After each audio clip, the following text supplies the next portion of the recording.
Olá, sou a professora Maíra Miranda e vou ministrar a disciplina de Educação Ambiental, Unidade 2.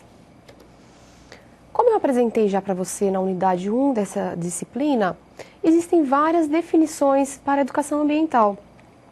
E talvez uma das mais abrangentes, consideramos uma das mais abrangentes, é a sugerida pelo Conselho de Educação Ambiental do Estado de Ohio, nos Estados Unidos. Vamos verificar o que ela diz? Educação ambiental é um processo que envolve aprendizado constante a respeito do mundo natural e das questões ambientais. Perceba aqui que o aprendizado na educação ambiental é constante. Por quê? Porque o mundo está sempre em mudança, em alteração. As questões ambientais estão sempre sendo alteradas, novas demandas, novas ocorrências no nosso planeta. Então, a gente sempre tem que estar antenado, né, com a atualidade, com o que está ocorrendo no momento. Então, por mais que eu leia um livro completo de educação ambiental, estude, sempre teremos que estar atualizando. Nunca vai estar encerrado esse estudo com relação ao meio ambiente.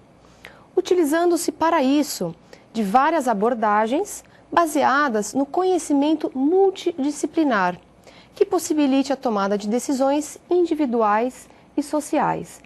Então, verifique que a educação ambiental é considerada uma área multidisciplinar e não presa, né, a uma disciplina apenas.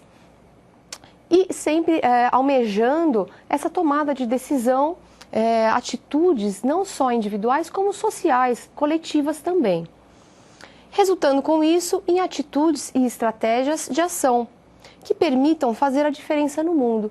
Claro, fazer a diferença para melhor. Então, objetivamos aí, né, temos um objetivo através da educação ambiental de alcançar nas pessoas aquele comportamento ecologicamente adequado, que eu já falei bastante para você na unidade 1, e sempre aí almejando a tomada de decisão. As atitudes das pessoas precisam ser colocadas em prática, né? Não adianta só discutir, conversar sobre a educação ambiental. E sim, é preciso que as pessoas tomem atitudes com relação a isso.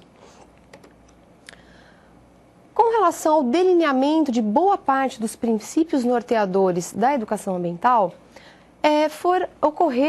esse delineamento ocorreu principalmente na Conferência Intergovernamental de Tbilisi, conhecida como Conferência de Tbilisi, em 1977. Então, lembra na unidade 1 que eu comentei aí diversos fóruns mundiais, conferências? Essa aí é uma das mais importantes, pois delineou aí grande parte desses princípios norteadores.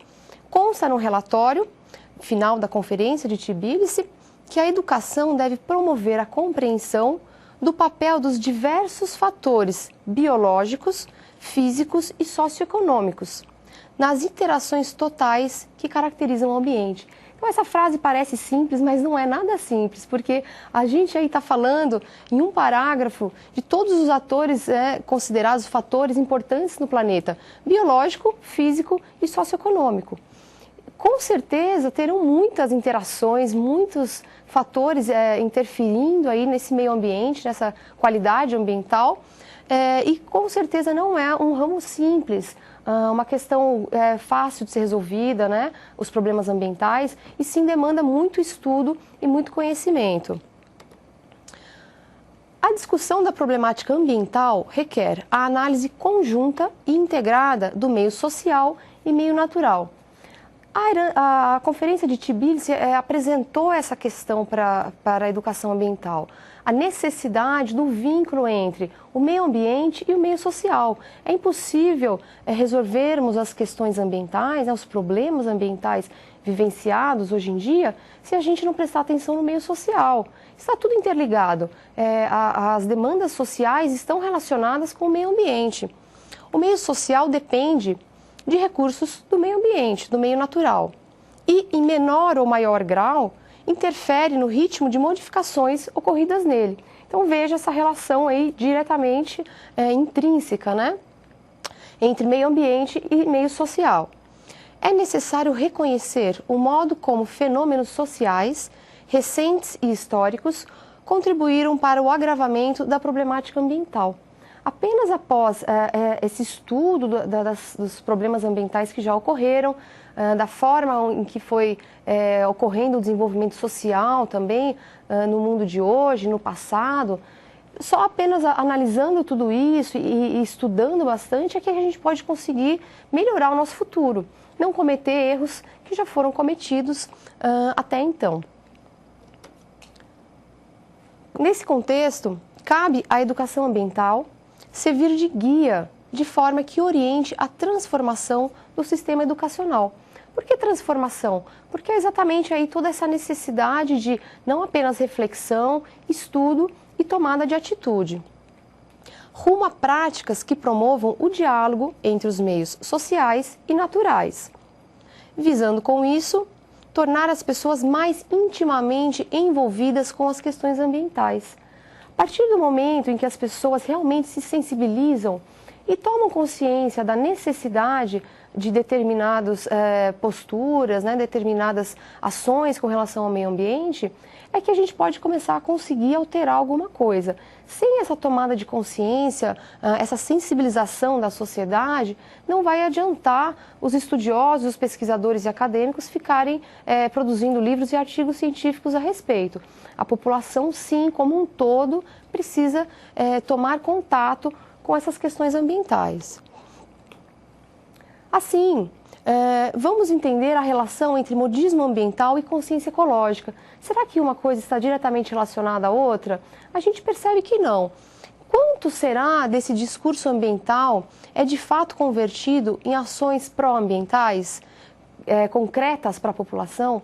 O que a gente percebe hoje em dia é que existem muitas empresas que fazem muita propaganda, o apelo ao marketing ambiental, mas não necessariamente isso está realmente refletindo em mudanças concretas para a população e para o meio ambiente. É preciso estar muito atento com relação a isso.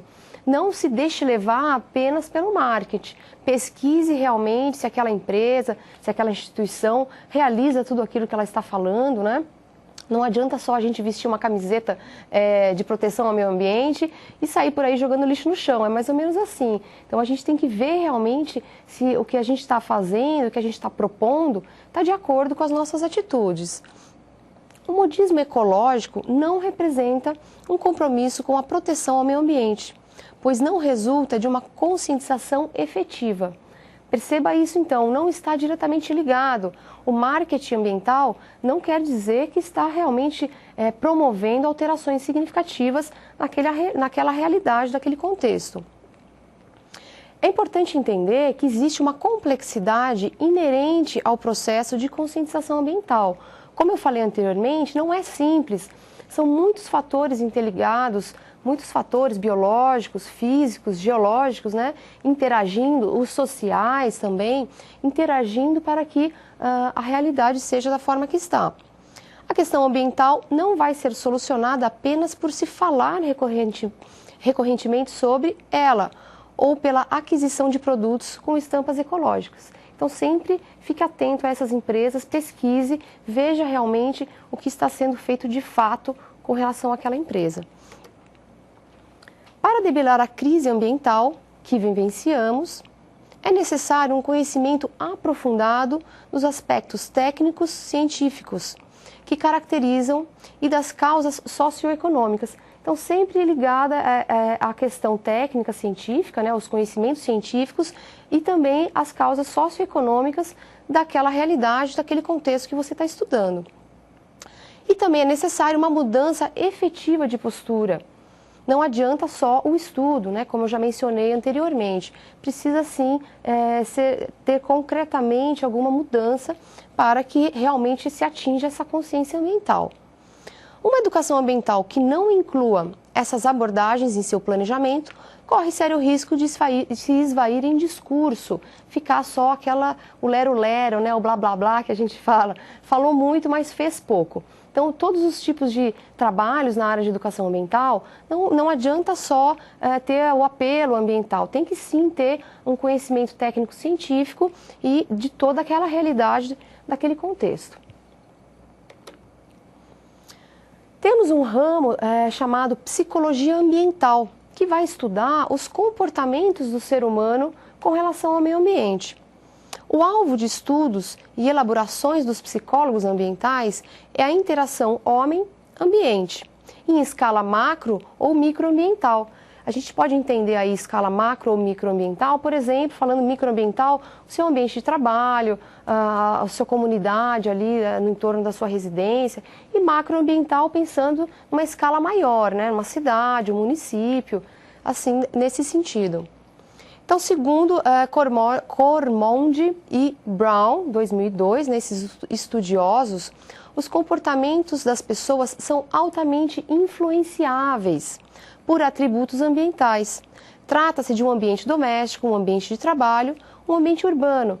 Então, toda atitude que você tiver no seu ambiente de trabalho, ou até mesmo na sua residência, você vai propagando aí o que você, né, as suas conversas. Se você tiver uma conversa interessante, ligada ao meio ambiente, com certeza você vai passar coisas legais para essas pessoas, coisas focadas no meio ambiente, aí, ecológicas, digamos assim.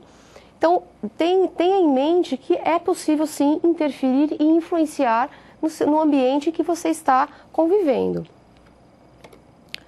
Portanto, um dos temas tratados pela psicologia ambiental são as práticas humanas, que resultam em degradação ambiental.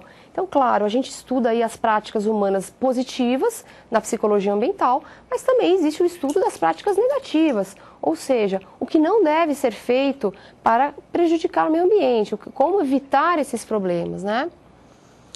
Como exemplo, aí trouxe para você alguns comportamentos pró-ambientais, sendo considerados aí interessantes para o meio ambiente.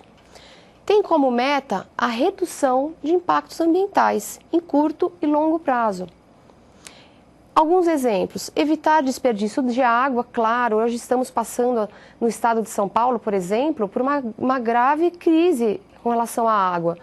Então, não só aqui no estado de São Paulo, mas também como em toda a região, né, no Brasil inteiro, existe, e no mundo inteiro, claro, existe essa preocupação com relação à água.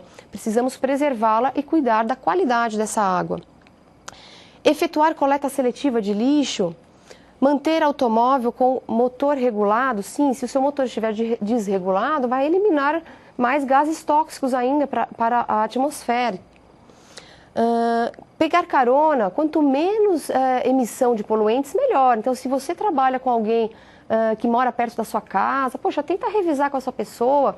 Um dia você leva, outro dia outra pessoa te dá carona. Isso é muito, muito produtivo e muito interessante. Não só pela amizade que vocês vão acabar firmando, mas também pela preocupação com o meio ambiente em diminuir as emissões de poluentes. Utilizar transporte público pelo mesmo sentido, não cortar árvores nativas, não poluir corpos d'água, não caçar animais silvestres. Então, existem diversos exemplos de comportamentos pró-ambientais. Claro, não jogar lixo no chão, a gente pode ter muitos exemplos aqui. Com certeza você também conhece vários desses exemplos de atitudes que não são interessantes para o meio ambiente. Vamos à primeira interatividade da aula de hoje? Para debelar a crise ambiental que vivemos hoje, é necessário: alternativa A, aderir à moda dos produtos ecologicamente corretos. Alternativa B, cessar o desenvolvimento tecnológico em nome do meio ambiente. Alternativa C, conhecimento dos aspectos técnicos científicos que a caracterizam e de suas causas socioeconômicas, além de uma mudança efetiva de postura. Alternativa D, adquirir comportamentos ecologicamente corretos. E, alternativa E, reciclar o lixo residencial e industrial, resolvendo a problemática ambiental. Pensa um pouquinho, a gente volta daqui a pouco com a resposta.